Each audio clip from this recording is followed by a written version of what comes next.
Baik, saya buka presentasi pada pagi hari ini dengan mengaturkan panganjali umat. Om Swastiastu. Sebelum kami mulai presentasi pada pagi hari ini, izinkan kami memperkenalkan diri terlebih dahulu. Saya Niwayan Atmi Puspita, absen 29. Saya Nikade Inita Putri, absen 11. Saya Nikomang Wahyudiani, absen 13. Saya Nikade Virgiandini, absen 23. Saya Niketet Widya Asri, absen 35. Baik, adapun materi yang akan kami bahas yaitu mengenai dua pertanyaan. Pertanyaan pertama itu buatlah keputusan strategis perusahaan untuk menghadapi pasar monopoli dan pasar persaingan sempurna. Yang kedua yaitu berikan uraian contoh, jelaskan kenapa produk tersebut menjadi sangat melekat pada benak konsumen yang menjadi contoh pada pasar monopoli. Adapun soal yang pertama akan dijelaskan dan dijawab oleh teman saya. Baik, di sini saya akan menjelaskan soal yang pertama, yaitu keputusan strategis perusahaan untuk menghadapi pasar monopoli dan pasar persaingan sempurna.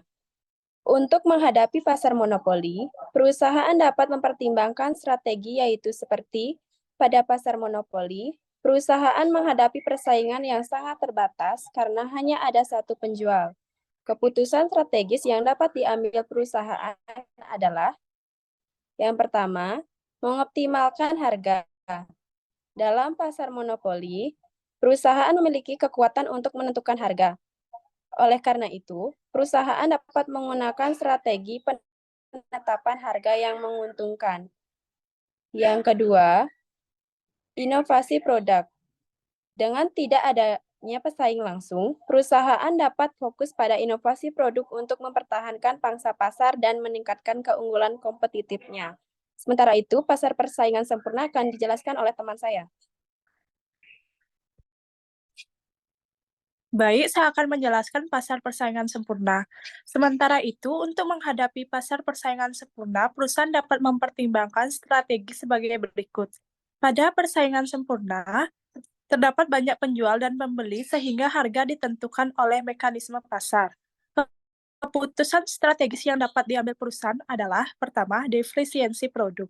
Dalam pasar persaingan sempurna, perusahaan dapat mempertimbangkan strategi diferensiasi produk untuk membedakan produknya dari pesaing. Yang kedua, efisiensi operasional. Perusahaan dapat fokus pada efisiensi operasional untuk mempertahankan keuntungan dalam pasar yang sangat kompetitif. Baik, materi selanjutnya akan dilanjutkan oleh teman saya. Baiklah, di sini saya akan menjelaskan soal nomor 2.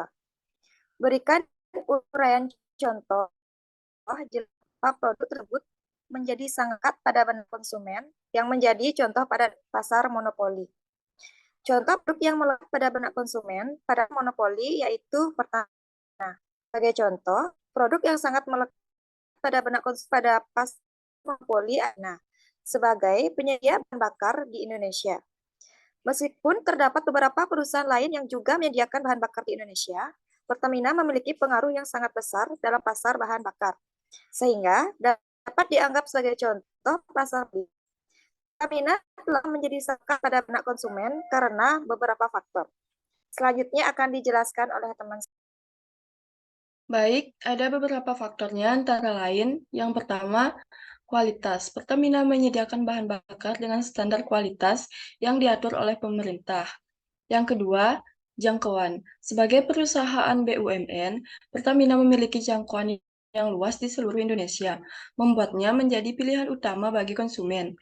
Yang ketiga, regulasi. Sebagai perusahaan yang diatur oleh negara, Pertamina memiliki pengaruh besar dalam menentukan harga dan ketersediaan bahan bakar di pasar.